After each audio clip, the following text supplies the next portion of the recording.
Judges chapter 2, verses 11 to 16. And the people of Israel did what was evil in the sight of the Lord, and served the Baals.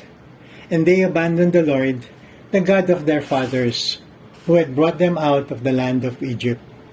And they went after other gods from among the gods of the peoples who were around them, and bowed down to them. And they provoked the Lord to anger. They abandoned the Lord and served the Baals and the Ashtaroth. So the anger of the Lord was kindled against Israel, and he gave them over to plunderers who plundered them. And he sold them into the hand of their enemies, so that they could no longer withstand their enemies.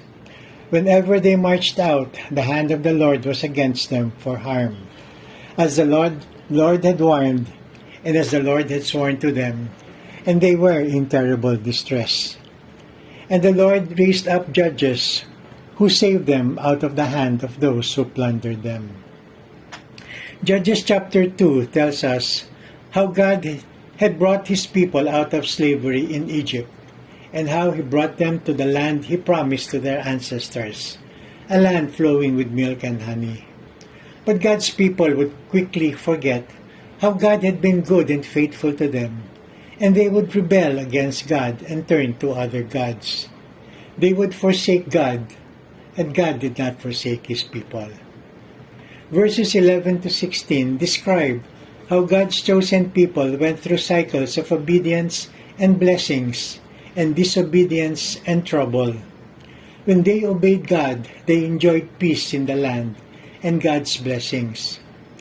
But as they enjoyed peace, they would become complacent and self-reliant, and soon forget God. And as they forgot God, their hearts would turn to evil and forsake God. But God did not give up on his people, and he would get their attention back to him. God would turn them over to their enemies who plundered them, and in their distress they would cry out to the Lord to save them. God, out of his great compassion and mercy for his people, would send a judge to deliver them from their distress. And Israel would return to God, and God would send peace throughout the land. Then the people would become self-reliant and forget God again, and the cycle would start over again. As we study the life of God's chosen people, we cannot understand how Israel could be so stubborn, that they would prefer to go through cycles of obedience and disobedience, and blessings and curses. But what is truly amazing is God's revelation about himself, how in the life of his chosen people, we see his character of grace and mercy and forgiveness.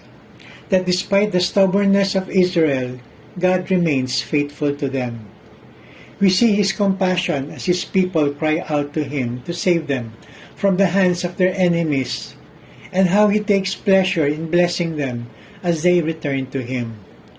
Israel would go through cycles of blessings and curses over and over, and we see how God would show his mercy again and again every time Israel would return to him. You and I do not have to follow the cycle that Israel went through, but there will be times that we will fall short of the glory of God. And what comfort it is to know that no matter how many times you fall, God's grace would abound even more.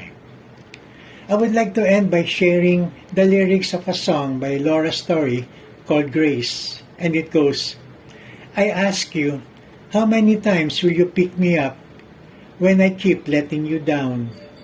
And each time I will fall short of your glory, how far will forgiveness abound? And you answer, my child, I love you, and as long as you're seeking my face, you'll walk in the power of my daily sufficient grace. Praise God that his grace abounded in the life of his chosen people, in the midst of their stubbornness, through their cycles of obedience and disobedience. And praise God that his grace for you and me is the same yesterday, today, and tomorrow. You and I may go through our own cycles of failures and grace, but I thank God that every time we fall, His grace will abound even more. And that is who God is. To God be the glory.